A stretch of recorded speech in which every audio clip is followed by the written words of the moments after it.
قل إذا ماذا مشارتين دمبرت كله في مانت عدو خوارجته بورلا إذا قل وحوي بالك شيء مدة كله ما ليسري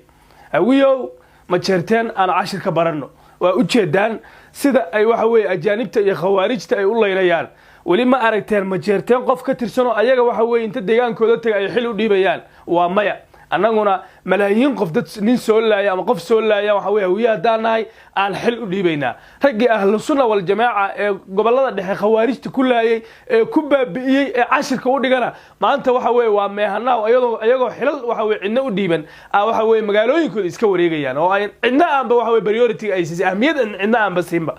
ciidamada almajeerteeniya maanta xasuuq ay u geysteen nimanka xunka ahaa wasqaamiinta ahaa wadanka yaga ku soo duulay waxa weeye shisheeyaha waxa weeye ka yimid waad arkaysaan baqtigoodii iyo balqankoodii iyo carunkoodii sida waxa weeye baalkii sheeg ay u dhibaateeyeen aye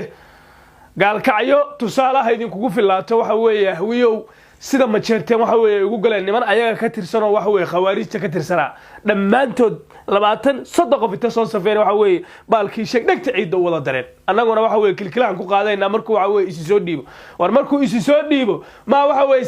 salaanti ayada ahayd waxa weeye ku salaanti ilaa intaas ummadooda ku maqane كل ciidamada waxa weeye majeerteen ama ciidamada waxa weeye difaaca dawladda Puntland waxa weeye sida ay maanta u xasuuqeen waa la yaabay muddo yar isku abaabuleen dabeedna isla markii ku qaadeen waxa weeye baalkii sheeg buuraleyda galgala iyo deegaanadii u dhawaa ee bari waxa weeye sida ay baalkii sheeg ay ugu leefeen ya war majeerteenow kaalay koonfurta Soomaaliya nala xoreeyo walaalayaalow qaabkan waxa weeye aad qawaarijta ula dagaalamayaan qaab waxa weeye ay idin ka go'antaa waaye kaalay wadanka waxba ku leeyihiin kaalay koonfurta Soomaaliya wax ka xoreeya oo waxa weeye qawaarijta la baash ilaa waxa weeye naf kala maayne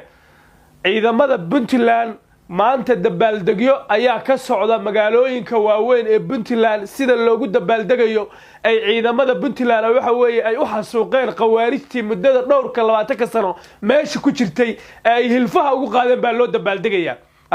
ciidamadaas waa ciidamada soo majeestayaasha ah ee cashirka u dhigay waxa weeye baalkii sheeg qawaarijta ninka ragaalimiintiisa waa la siiyaa qoyskan ama qabiilkan majeerteen waxa ka go'an sida ay u cirib tiri lahaayeen qawaarijta ama walaalkood ha noqdo ama ku qabiil ha noqdo ama majeerteen ha noqdo ama daarood ha noqdo waxaaba ka go'an ba waxa weeye baalkii sheeg sidii ay hal mar hilfaa ugu qaadi lahaayeen qori iyo qaaciis waa isla tuuray Soomaalidu tiraahdaa waa isla tuureen annaguna hawiyaha daan nahay kilkishan soo gashayna war kilkil ha gashane balaaya ku qaade in kaar hele waxa weeye xaqii loo badnaa u dir حتى walaalka hooyada dhashay duuya bari ka maalin waxa weey ku dhibaateynaya waxa weey dhagta ciida ku daraya maxaa u soo dhawaysanaysaa war nimanka ma soo dhawaystaan ha soo dhawaysan nimanka nabigeennii baa noo sheegay calayhi salaatu wasalaam oo sayid cali baa noo sheegay inay waxa weey qawaarijtu aysan waxa weey qof kasta ama masjid ku jira ama waxa weey kitaab akhri ama waxa weey birmageyda qomada dhan waa dhamaynaya muuqaalkan sheergalay haddaad ku faraxsan tahay ciidamada difaaca dawladda Puntland sida ay maanta waxa weey qawaarijta ay u xasuuqeen oo cashirka lama ilaawaanka ay u dhigo horta iga sheergalay muuqaalkan bagana falow soo dhaha